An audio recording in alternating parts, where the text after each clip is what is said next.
Hello guys! Heto na naman tayo.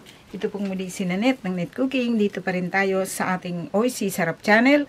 So today, tayo po ay magluluto ng tortang talong. Special na tortang talong po ang lulutuin natin ngayon. Ito po ay isa sa mga favorite kong pagkain. Kasi po, kaya sinabi kong special ito. Kasi lalagyan ko po siya ng giniling. Ito, ground pork. So ngayon, ang kailangan natin, meron tayo ditong 5 talong, eggplant, then itong ground pork. So, kailangan din po natin dito ng bawang, minced garlic, onion, carrot, at potato. So, itong potato ay hiniwa ko lang ng maliliit. Then, kailangan po natin ng ground black pepper, salt, at syempre, eggs. So, ang gagamitin ko po dito, 5 eggs. Then, syempre, cooking oil. Okay, so ang gagawin natin, itong talong, iihawin po natin. So, igigrill natin muna itong talong. Then, tsaka natin gigisahin itong mga giniling. Gagawa po tayo ng giniling.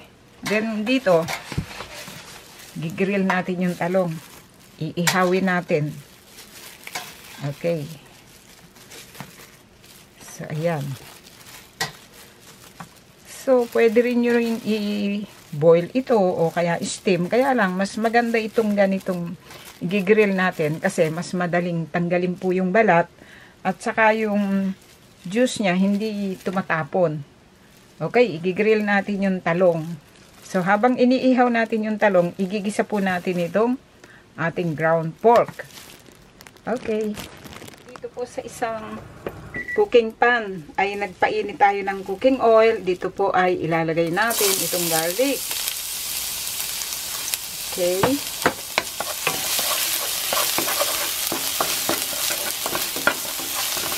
So, hintayin lang natin na medyo mag-fragrance yung garlic. Okay.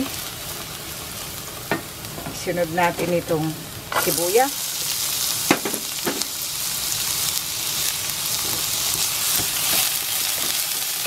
Okay, guys.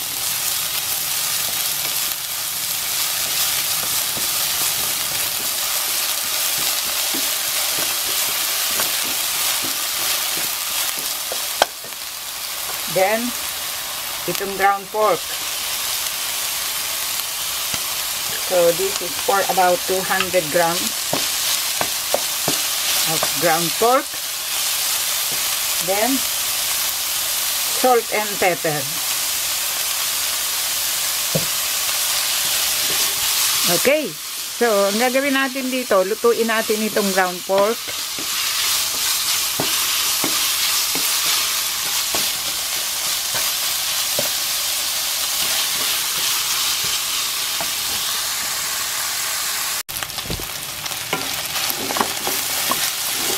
Okay, so ayan, makikita natin natuyo na yung liquid na lumalabas doon sa ground pork. So, ngayon, ilalagay po natin itong carrot.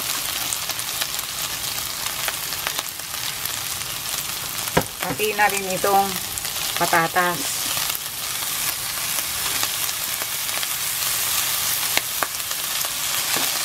Okay. So, madali na lang pong maluluto ito. Okay. So, lulutuin lang natin ito.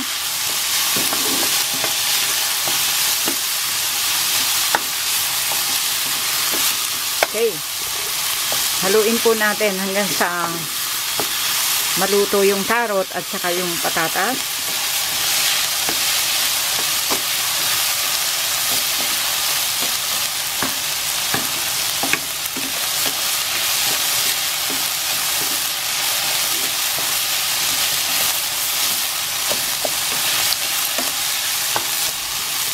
Okay, so ngayon guys, pwede na ito.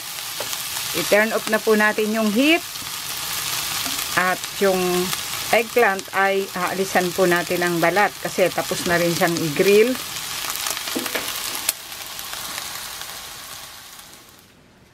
Okay guys, so ngayon narito na yung ating grilled na eggplant. So, naihaw na natin. Sobrang init nito.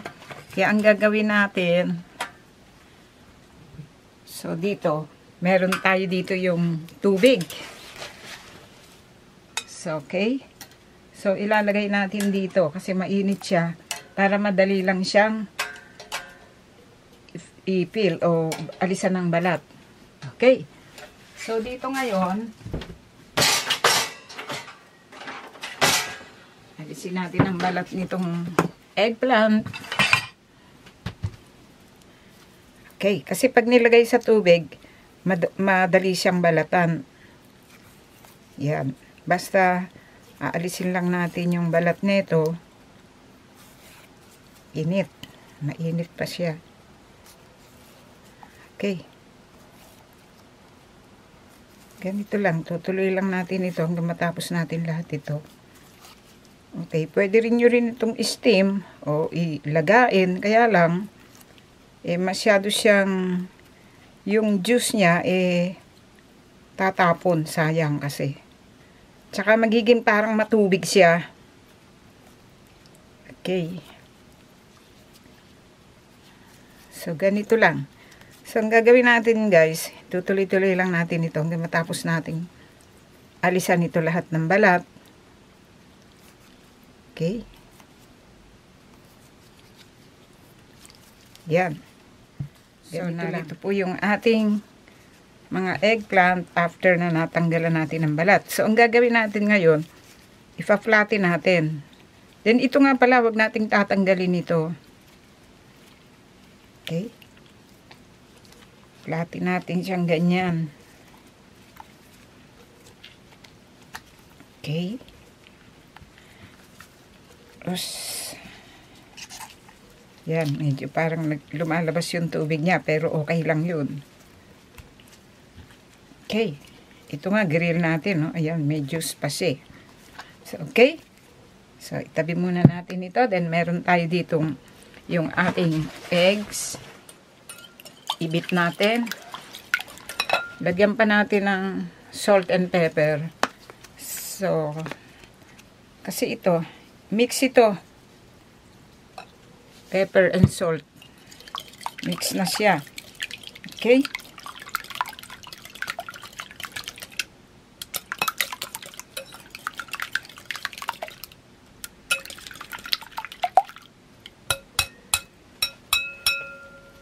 Then, narito yung ating ground pork na ginisa natin. Ilalagay natin dito ngayon sa eggs. Yan. Para rin kung baga, ito tortang giniling na to. Kaya nga lang, gagamitin natin do sa ating eggplant.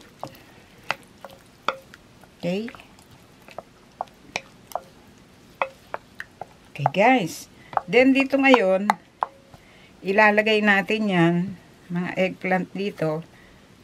At ito po guys ay isa-isa nating pipirituhin. Ngayon guys, naglagay tayo ng cooking oil dito sa ating cooking pan. So itong kawali, nilinisan ko lang.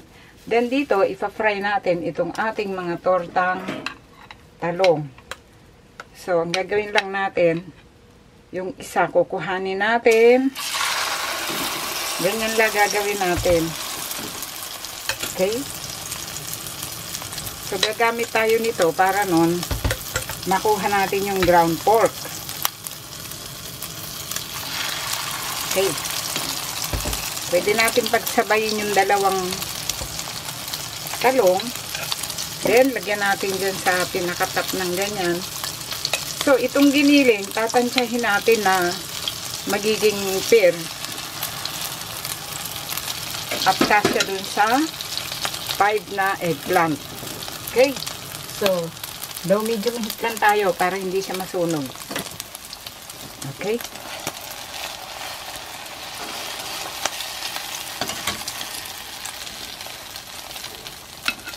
Lagyan natin ng ganyan. Then ito guys, babaliktarin natin.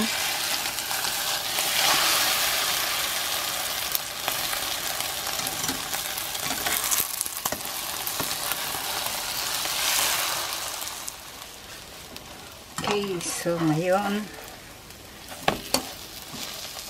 So, ganyan lang gagawin natin. So, pabali-baligtad. Tapos ito, didikit lang natin dito para nun. Yan. Okay. So, ngayon guys, okay na ito. So, hanguin na natin.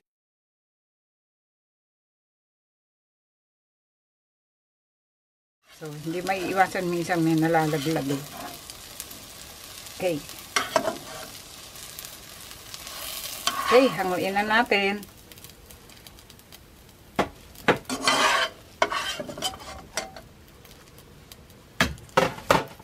Then, ngayon, meron pa tayong natitirang isa. Isa na lang ito. Okay.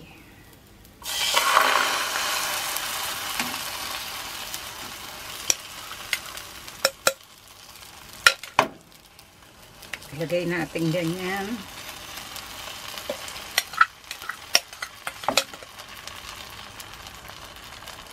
Oops. Okay. So, iipunin lang natin ganyan. Okay.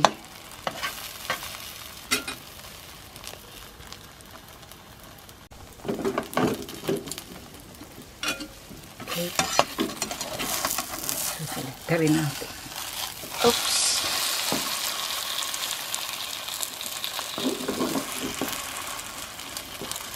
Okay. So, ito na yung last. Okay, hintayin nating maluto. Okay, so ngayon, yan, tamang-tama. So, ang gagawin natin guys. So, luto na ito. Turn off na natin yung heat. At na-transfer lang natin dito sa isang serving plate. So, ito yung mga naluto natin. Okay, at ito po ay pwede na natin i-serve at kainin. Guys, ito po yung kinalabasan sa pagkakaluto natin dito sa ating tortang talong. Okay, so lagyan nga natin yan. Okay. So, lagyan natin ng scallions, yung pinakatap, para may kulay ng konti. Okay.